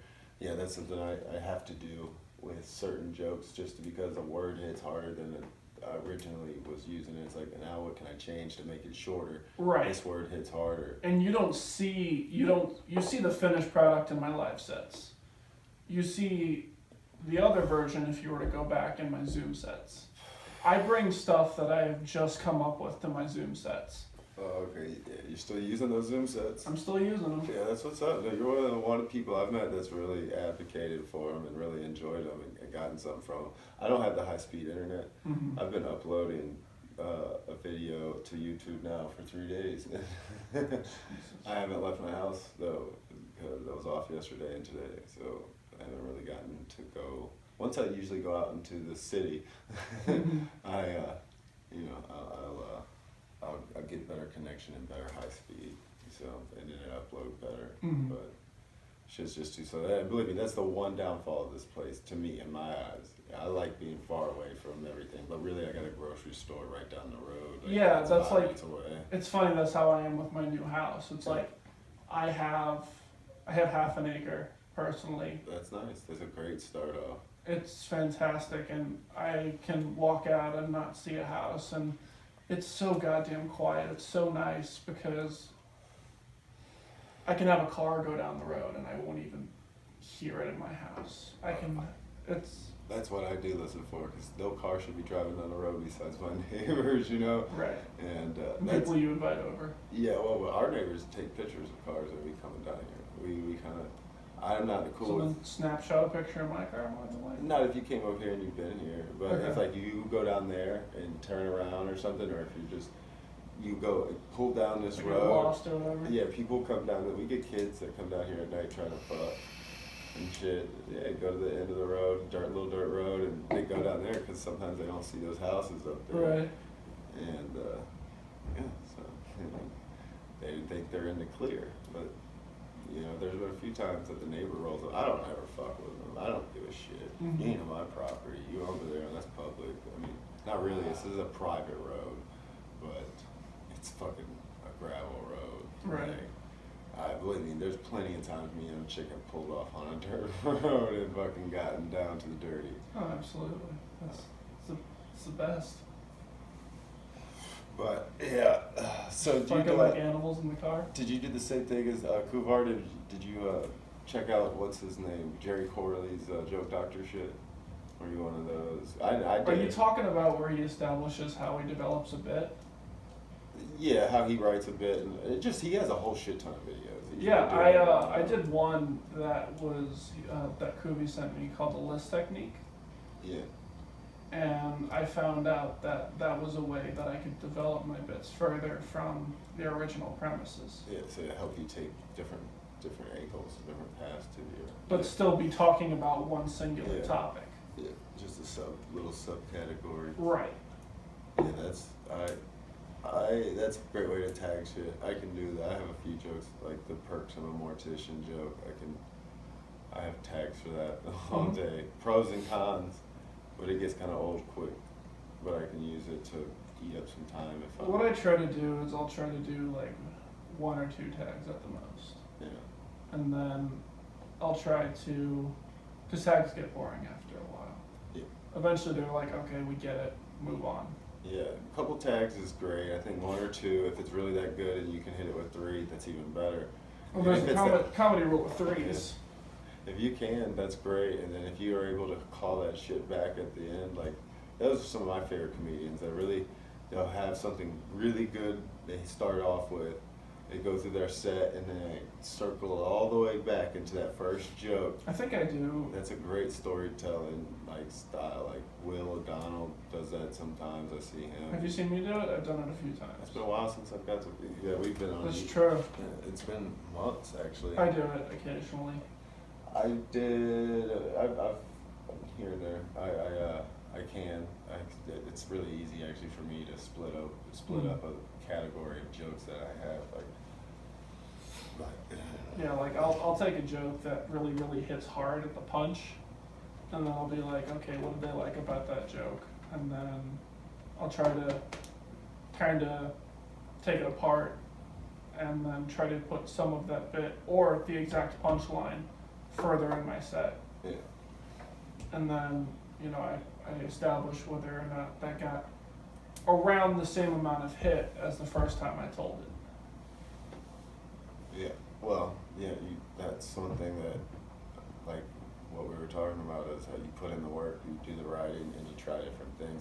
That's something like Ronaldo had said and mentioned. He heard, I think it was Schultz or one of those podcasts, the comedians, how if you get on, you should be trying, like at an open mic, you should be trying new stuff, because if you 100%. get on over, You shouldn't be trying established material. especially over other comedians. If there's other comedians trying some, you should be trying something new every time. Because if you're not, especially out here in St. Louis where you only get so much stage time. You're not going to know what people like when you actually get work. 2 weeks ago on Monday at the scoreboard, I fucking bombed because I tried all new shit. Like a whole list of new shit. I did, besides my Jehovah's Witness joke, but I started off with that because Mike, I went after Radcliffe, which is always a horrible idea because he fucking murders. Especially now, lately, he's been fucking on fire. Yeah? Yeah. I haven't seen him in a while. He went and hosted for TK Kirkland at the Okay. Helium for the 3 shows. Oh, cool. Or not 3, like 5 or so. I don't know how many shows he did. He did all of them though, and you could definitely tell that he had. It was amazing to see too how much just a weekend full of shows does for you, especially with one of those kinds of comedians, because I think he's really good at just going off on tangents, and but it's so I don't know. He's out there. Like it's like I could never go out on tangents. My material is perfectly scripted the way I want it to be. he comes in and like, meth, who's done it? You know, and then nobody, just me. Guess how old I am. And he's really, his is scripted to a way. He has talking points he touches, but he definitely can live right there in the moment, which is awesome to see. Because that's some of my favorites. You got Andrew Schultz, that's a king of that shit. But like out here, local, people like Kyle Fields is really good at it. Have you performed with him yet? I don't think, maybe an open mic or two. Or seen him perform. He is, and like Nick was saying, he did a show out in the middle of nowhere, like 2 hours away, with Kyle Fields, and there was only like 5 or 6 people. And Out in Centralia? no, not Centralia, somewhere else. Because I did a showcase out in Centralia that was really fun, and it was With Tim? Yeah, I'm doing that. Tim Law, shout out to him. I'm going to be doing his comedy competition on the 13th. Yeah, I'll be there. Yeah, Yeah. cool. 2 competitive people going at it. Yeah, and I think I got enough material prepared for either style of crowd. Like I don't know how your crowd was when you did your show there. It was pretty good. Mine was. I'm talking about the age. It demographics. was probably mid-30s to late 50s. Yeah, older white people, Mm-hmm. kind of classy. Yeah, and Tim just said, "Don't mention Trump." Really? That was his one advice to me is don't mention Trump to these Don't talk people. shit on Trump. Right. 'Cause Okay, well, I got a bunch of dad jokes and they're, stuff like that kind of demographic life. Because, and I'll take it real dark at the end, maybe. But yeah, that's something I've been working on a lot of is your demographics of the crowd and organizing your material for it. Yeah, That's a great thing about changing up the different mics you go to, Mhm. different groups of people. Yeah, you got to figure out what's gonna hit with who. The psychology of crowds too. And that's one thing like Kyle Fields, but he brings it 100% every time. Like Nick was saying, he's like, I should have went all out because there was comedians there that had never seen me, but there wasn't really no one there. I did all right, and he's like, Kyle, he made me realize, he went hard, 100%. Doesn't matter if there was 100 people or 1 person. That's how I try to perform as well. I was like, you know what? If these 5 people are here to see me and 3 or 4 other people, I'm gonna give them the show that they want, whether then if it's 5 people or 100, like you said. I try to give my all when it comes to even an open mic, because I'm gonna need to do that eventually. I might as well start doing it now, so I have a habit of it. Yeah, I've done a few. I know I've gone a couple times, and I had to catch myself. Like I think it was, I don't know what show. It was like a bar show or something. And I went and I just didn't take it like seriously. Just kind of was blowing it off, and there wasn't many people there. And I was like, it's not. What's the point of even wasting your time if that's how you're gonna approach it. Because I'm definitely a true believer. You gotta put in the work. You gotta go out there and do it. You know, It's a grind, that's for sure. You know, someone that's like, oh, I do comedy, but you never have seen them. They've never had any open mic, and they may have done an open mic 6 months ago somewhere, and it's just like, yeah, okay, you do comedy. You got to put in the work if you're really gonna do it. I don't think anybody naturally. Well, there are. You got people like that. Eddie Murphy. He did that Delirious special when he was 21 or something. It's fucking amazing to be that established and polished at 21 years old. It's a whole different time too. I mean, yeah, but he was in New York, and he was able to get, Yeah. Well, there's a lot of comedians in New York that are able to do it, but he was just one of those young. He had it. He had that shit, and it takes a lot of comedians a long time to get there. That kind of stage performance, that kind of confidence. I mean, you see Dave Chappelle doing it. I mean, he's really, I think, hitting his prime right now, and he's what, 40s, 50s. Well, he was hitting his prime in his 30s. Yeah, but I mean, he's really now doing the shit besides just comedy. Like, he's really now tying in everything that goes on, like with life and everything that's going on in the world and society. He like can really tie, and it's all funny, but it's eye opening and making you realize, like that last shit he did, the 8 minutes and 47 seconds or whatever, the video about George Floyd, and he did the stand up. It was good. I but haven't seen that. It was deep. It wasn't so much of a comedy, but it was still something you sat down and watched. Yeah, he did a monologue on SNL. He hosted SNL, and he did some material that, like you said, was very eye-opening, but it was still hilarious. Yeah, and now I think he's just now speaking about the shit that he went through, like how he talks about the way like when he took off and went to Africa, and how he heard a white guy laughing when he was working on a bit, that it wasn't like a haha that's funny, it was like a haha because the bit was about degrading a black person or something like that. And he's like, I realized that he explained, I think it was the Oprah interview or something, and he's like, and you can definitely see now, because he's earned his stripes, and he can talk about this shit. He's super intelligent, and that's what I think a lot of comedians should do more of that, because a lot of them are intelligent, are talking about current events in a way that is eye-opening, but also entertaining. It's you can go out there and bash fucking, Trump or Hillary or Biden or whoever you want, and if it ain't funny, it's just you out there bashing somebody for somebody you don't like politically. Which I don't. I try to bash both sides equally. That's one of the reasons I stay away from current events, honestly. Yeah. Is because, it's funny now, but 6 months from now, I'm not going to have that in my set, and it's just going to be material that's gone by the wayside. Yeah, the few political jokes I have are so basic that I can just change out the names and the way the political society and the way people celebritize these things. You just change out the name and it's all the same thing. If you watch news, I'm sure the next thing we're going to see and hear in the news in the next year or two is the Republicans are going to want to impeach Biden. Bet you. That we're just playing a tag your it, the back and forth. It's a show. It's a really bad soap opera. Fucked up reality show. Yeah, like the most exciting part was that siege, though. Was it? Come on. You seen that on the news and shit was like, they're taking it down, honey. Get the popcorn. Storming of the Capitol. Yeah. That was crazy. Came on TV. It's a siege. Kyle Rittenhouse drinking with the Proud Boys. Yeah.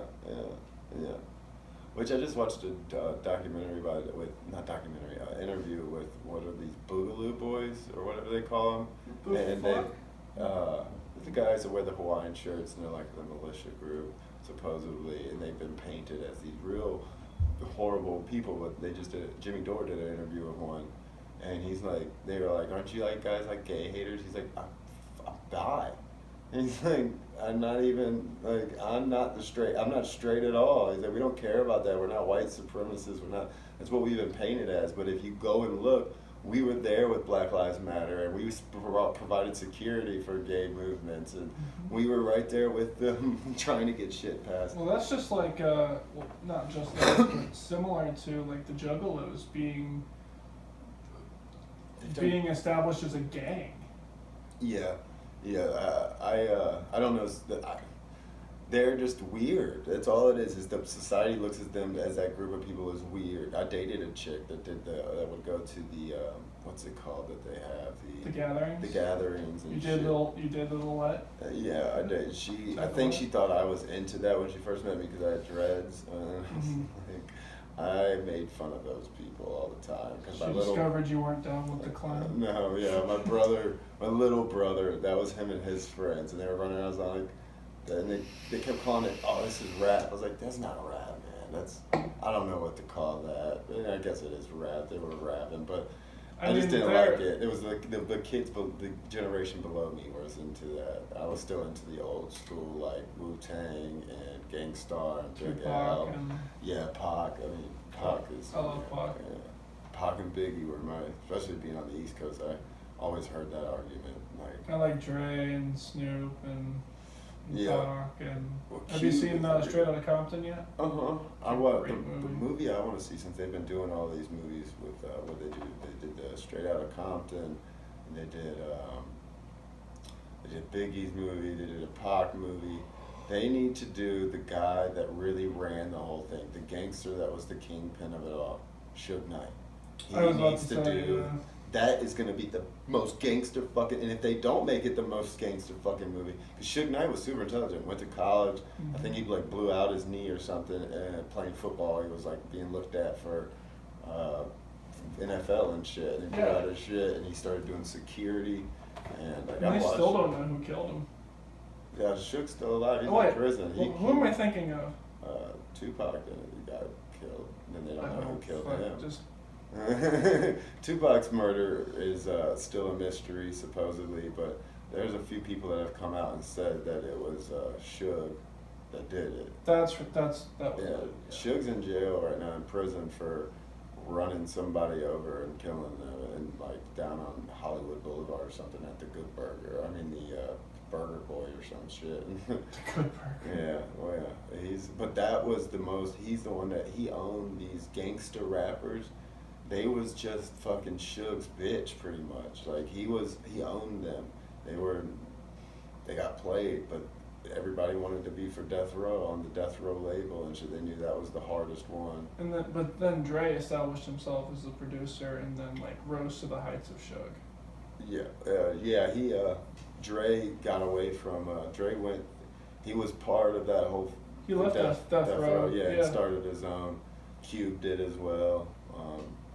Cube, nobody realized, still a lot of people don't know, Cube was the one that wrote all of that shit for, if you watch the movie, he's the one that's writing he writes all the lyrics. For a long time, he wrote all the lyrics.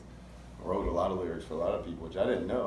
I didn't know that a lot of these people had ghostwriters, but my boy Antonio of the ATG, he pointed that out, and he was talking about it in one episode of the other podcast that I was doing with John Maddie and Antonio, and I forget his name. It's slipping. We don't ever Rob, I think is his name. He lives in Illinois. He runs the lighting for Pops. Gotcha. That was a fun podcast. Always had fun with that one because it was always me, Antonio, and John, and Rob. And Rob was a real shit talker. Like, he really liked to, he calls bullshit and like, kind of. But I don't know. It was fun. I don't know if you ever listened to it, but it was kind of difficult. We only had a few episodes, and I listened to one. It's like four of us on the, so. I listened to one of them. I really like this. I really don't like doing two people at a time because it's for one, I don't have the camera set up really perfect yet for that, and I got the mic shits, and I have the mics and everything to do it when I do it, but it's just a lot of people talk over, and it gets real distorted. It's hard to control these three knobs over the two that I'm controlling right now. It's Mhm. pretty easy to just turn this up and down if we get loud. Right. So, you know. Who's your favorite down here? Who do you think your local, like the guy to keep your eye on to see, you know, that's just blowing up besides yourself, you conceited bastard? I don't think I'm blowing up. Oh, I've had a few comedians be like, fuck him, he's always right, and he's so good for only doing it for a year. That's how I feel about Nick Kuvar in a way. I'm like, I hope I'm that good at 3 years, because he's killing it. Yeah. Kuvar is definitely one of them. Ronaldo Mercado is another one. He's been doing it about, 2.5 years, something like that? Yeah, he's been doing it a couple of years. Reggie's already fairly established, so I wouldn't really consider him an up-and-comer necessarily. I mean, he gets work wherever he wants, and good on him because he's an amazing comedian. Oh yeah, he absolutely deserves all the work he gets. Yeah, for sure. Kuvar, Mercado, those are the two big names that pop up in my. Those are the two names that like pop up in my head when I think best up-and-comers. What about Rob Durham? Is he still considered an up-and-comer, or is he like a? He's established. On. Yeah, I know he's pretty established. Because he'll be on. No, he's been doing it for like 5 or 6 years, I think. Yeah, I'm trying to think of what date he got him coming on. I don't know. The 11th. He's coming on next week. Yeah, next week he's coming on to do the podcast, and I just ordered his book the other day, so that'll be in. Get that signed up. You know, actually read it. I've heard a couple of people say it's actually pretty good to see to know the things that are gonna. It doesn't so much tell you how to do comedy, just the things to expect starting off doing comedy and what you should be doing at certain levels. Like you shouldn't be doing this anymore at this level. You should be working on trying to do this. I think Teal Pierce is definitely a name that also pops into my head when I think up-and-comer. Yeah, Teal, he's not liking the COVID situation. No, he's doing Zoom shows though. Is he? Mm-hmm. Yeah. Yeah, he did one with Jackie Cation. Yeah, I'm probably gonna reach out to Teal after I have Pat on, because I'm gonna talk to them about the Wise and Crack thing. Mm-hmm. Maybe try to have them both on once I get more stuff. He'll be wearing a mask more than likely. That's fine. You can wear a mask. But we tested, not physically. I don't have to get tested regularly. My wife and her mom and dad, and they're always around and sharing fucking food and yeah. I'll get tested when I don't feel good. That's pretty much.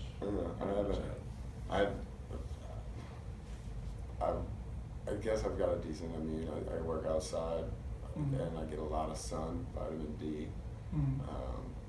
And my job is physical. It's basically like going to the gym. So I just stay healthy is kind of my.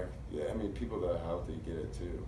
But no, yeah, but Yeah, for sure. That's my grandpa's been staying in the house for the most part. He doesn't go out to lunch anymore. He doesn't do pretty much anything he used to do. He's just cooped up inside the house. I don't think that's healthy. I think that's I think getting fresh air, being able to get fresh air, like living where we live. Like you have a place out in the middle of nowhere. I have a place in the middle of nowhere, and. But I'm like 10 minutes from civilization. It's pretty fucking awesome. Yeah. If I'm on the motorcycle, I can get to Walmart in like 8 minutes. No, like by civilization, I mean I can drive 10 minutes and be where everything is. Yeah, what's everything though? Walmart, restaurants. No comedy club though. I think I'm only like 20 minutes from Funny Bone. Oh, okay. Yeah, about 40 minutes from there. Oh, yeah. I don't know. I haven't been to the Funny Bone in a while. I really wish Healing will open back up completely. Like they got to. I don't know how these big corporate places like that are affording these comedians. Yeah, I would be able to do the bucket mic if it was open again on Sundays, because I'm off at 6:30 and it starts at like 8, I think. Yeah, the bucket nights were great. because it was late and you could get that second mic in the night. Sometimes you could go to another mic or show, and yeah, that's my Sometimes first they'll let you one. sit in on the comedian that's actually performing. Yeah, which they probably should when they're light. I feel it just. I don't know. They've had some decent comedians. I like that they got 2 stages. I want to build my own club. I think it'd be really fucking cool. Oh, yeah. Yeah. So how do you think your chances are on the 13th? I'm gonna beat you. I mean, that's obvious. Is that right? No, I don't think I'm gonna win. I don't plan on winning. I'm planning on using the stage time just to fucking do something. I've been thinking about doing actual, not a character, but a character. Okay. Like developing a stage persona? Yeah, kind of that. I've got. You seen Workaholics? Yeah. The long-haired one and how they wear the khakis and the white button-up. I think so. Yeah. Yeah, just that white khaki. I mean the tan khakis And dreads. Yeah, with the white, with the brown fucking dress shoes I got, and do my little pigtails that I can do like that, and do my burned out version of, because I do kind of work on a character, like I lean into the whole stoner thing, which is fine. I like it. It works. I mean, usually, if there's enough people in the crowd, someone's gonna be like, I bet that guy smokes weed. Yeah, I don't even know how to respond to it half the time. Yeah, I don't even hear it half the time. I don't have a stage persona really. Like the way you're talking to me right now is what you're gonna get on stage. Yeah, to a point. You do have one. You just don't realize it. You don't realize you're. Well, it's me. It's not something I've developed. Yeah, and I feel the same way. That's the easiest way for me to go, but I could dress it up as something like they wouldn't expect that. Like instead of going in some hippy dippy clothes, which I guess I do. Not many people see you try to have dressed up in a button up, like Yeah, one thing that I thought that was absolutely hilarious was you were at Backdoor and you brought out a level. Yeah,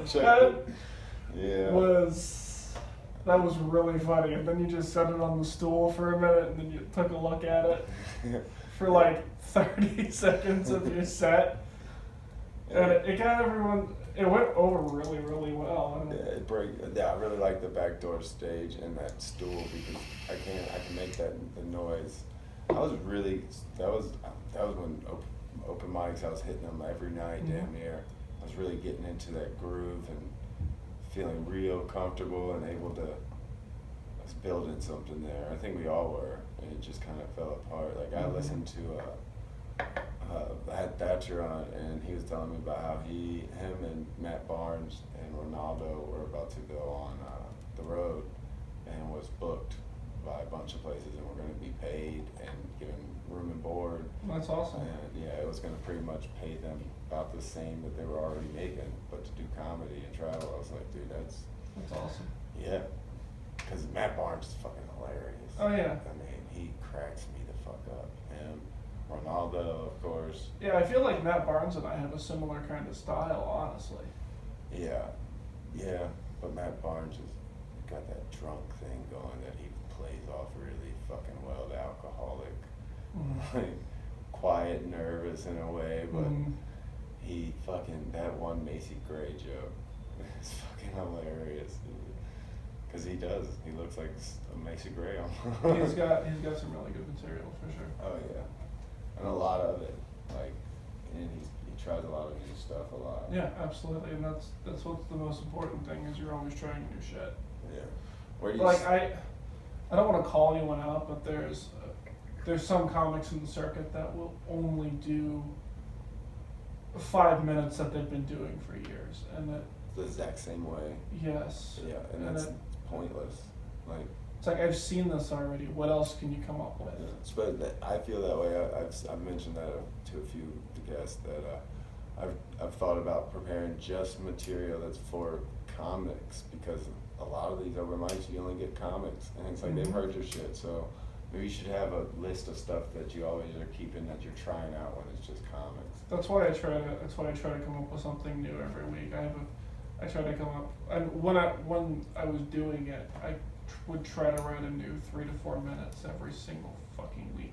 Yeah, I didn't try to go that extent because it's just that's to write 5 minutes of one-liners is a lot of good one. Right. You know, something that's not hacky. I can do it.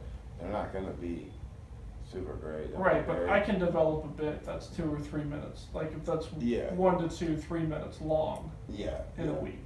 So but I would always try something new, like Mhm. new. I would always be a new joke I tried, and I would Mhm. always try the other jokes, different ways, different words, different. Just trying everything out. I feel like you got to do that. Find what's you on the stage, because they're like the stage presence and what you do on the stage. Because I like sitting down and just being, monotone a lot of times. Like, I love deadpan humor. yeah, but then I got a lot of these clubs right now, the bars and stuff, they don't even put a stool up there. Half the time it's like, oh, throws you off a little bit when you've gotten used to something. But we'll get back into that groove once Mhm. all these clubs open back up. Hopefully in a year. What are some of your goals for where you're gonna be in your year two?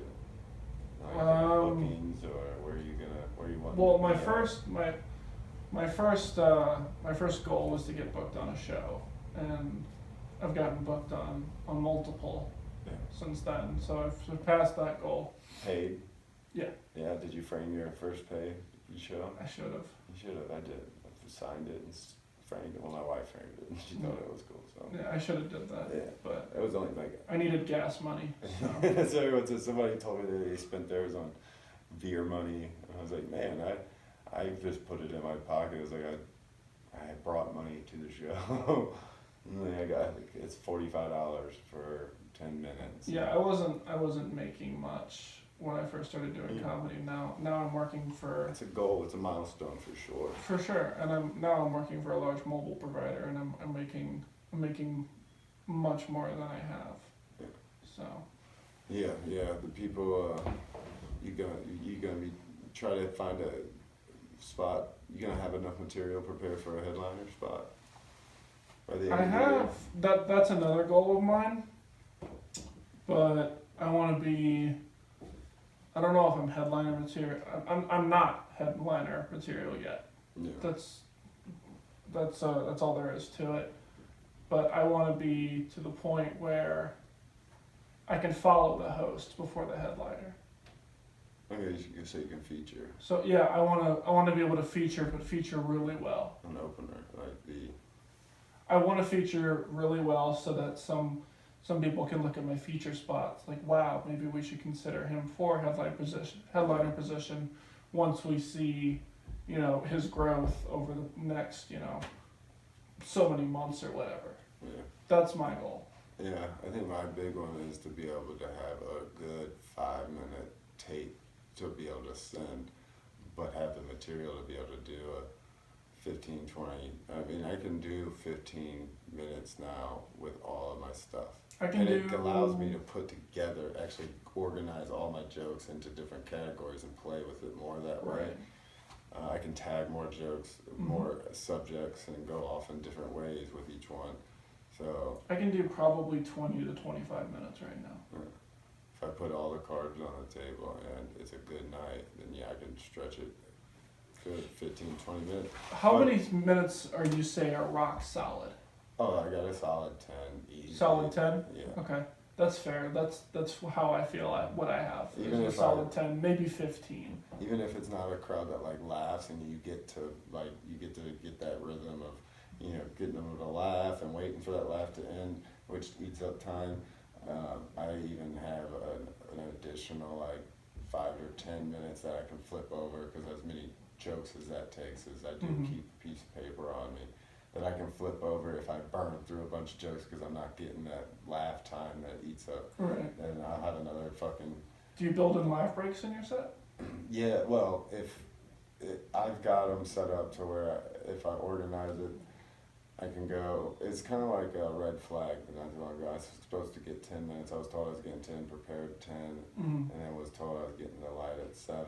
Everybody was doing 7 minutes because I guess they added on some comedians. So it was like, okay, so I had to take stuff out and just reorganize things to where I wasn't. Yeah, people don't understand, like club owners sometimes don't understand, and I'm not pointing fingers at anybody, but as a whole, some clubs don't understand that when they ask you to do, like you said, 10 minutes, and it's okay, we need to cut you down to 7. It's not that simple as to just cut the last 3 minutes of it and then Right. have 7 minutes. No, you have to rework your entire fucking set. Yeah, because the whole thing was, that was one of the nights I had planned, and I had been preparing that set to where shit was organized, and I had to set it up to where I was going to do a callback and everything, and tag a few things and callbacks, and it just I ended up having to go up there and do basically like an open mic fucking set to where I just scratched out a couple jokes to where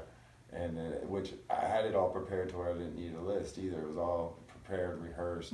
I knew, and yeah, I do put in the laugh breaks and for the jokes that I know are funny. And jokes that always hit. Yeah. Even if they don't, though, I'll make them fucking. I'll just make it awkward. Like, really, you don't get it? Is it too much over your head? Really? How do I make a joke that's over your head? And but I have jokes that I usually always get a laugh. That's, I think, when you actually become a little bit more established, when you know when you feel confident in your jokes. Not all my jokes I feel super confident about, but I have a handful that I can do a 5-minute set of funny, like jokes that I know are funny. Right. And fuck anybody else that don't. But I don't know. No, I have a couple jokes that are audience based. Like, you've heard my Kanye West joke about my brother going to high school? Well, it basically, it goes like, my brother's gotten to be a little bit of an asshole ever since he got out of high school. And I realized that my relationship with him is like my relationship with Kanye West. I really liked him up until after graduation. That's a good one. Yeah, because graduation was the only thing he did that was good. Up until, I loved Graduation. Was a fucking awesome album. Yeah. And after that, it's just been downhill, in my opinion. Well, And you have to know who Kanye West is. Yeah. Most people know who Kanye West is. That's a given. But you have to know that he made the album Graduation, and then you have to know that Graduation was one of his better albums. Yeah, it was before he met the Kardashians. Right. Yeah. When he was just going solo, doing his own thing. Yeah. Well, do you have any socials? Do you want to shout out any Instagrams? Yeah, you can follow me on Twitter at it's me Alex Blodgett. It's spelled Blodgett. You can follow me on Instagram at Alex_Blodgett, and then you can hit up my Facebook page, Alex Blodgett Comedy. And what about your next shows coming up? What do you got coming up? I have the comedy competition on the 13th of February, which I'll be competing against some comedians in 4 other states. It should be a lot of fun. We're really looking forward to it. It's like 4 states, yeah. Elijah will be there. You'll be there. Yeah, I'll be there. I will be there. So yeah, keep an eye out for that, and then keep an eye on my Facebook page. Is where I post all my gigs and stuff. So You don't have any other shows besides that Tim Loss one? not really, not right now. Like I said, I'm kind of on a little bit of a hiatus. I'm dipping my toe in the pool on this when it comes to the Tim Loss show. Oh, okay. Yeah. I'm trying to see that, maybe it would be okay if I did a few shows now and then before COVID ends. These places like the Red Flag. Have you done that yet? Not yet. That was Gary great. Becker reached out to me. He said, "Hey man," which I had a feeling which he was going to ask me to do a Red Flag. You should. It's spot. big and spread out, and they do the temperature checks, and then if Well, he signs. I said yeah, and he hasn't replied back. Oh well, just tell him when's the show so I can be prepared. Well, he hasn't said anything about a show yet, but I have a feeling that because I've kind of been asking him to get a spot on one. Oh yeah. He threw me on one when we were talking about it on the podcast and promoted it, and it was a good show. Reggie killed it. Scott James killed it. Everyone did a pretty decent job. I think when Kayla Moore was back out, she hadn't done nothing in a long time. She's pretty cool. It's nice to some chicks back out there. But yeah, oh, one more thing. You can follow me on my YouTube channel at, it's just Alex Blodgett Comedy, same thing as my Facebook page. So. I'm surprised that hasn't been taken. Unique name, huh? There's a Brad's Basement on YouTube. I saw that. Yeah. It's like, they're like fighting in the basement. Yeah, it's Brad's Basement podcast, though. Right. I'm there, but if I just keep doing what I'm doing, I'll end up surpassing them as far as being the first thing that pops up. All right, this is a cool podcast. I really like doing this, and it's fun. I like watching it and see what the other comedians have to say about different stuff.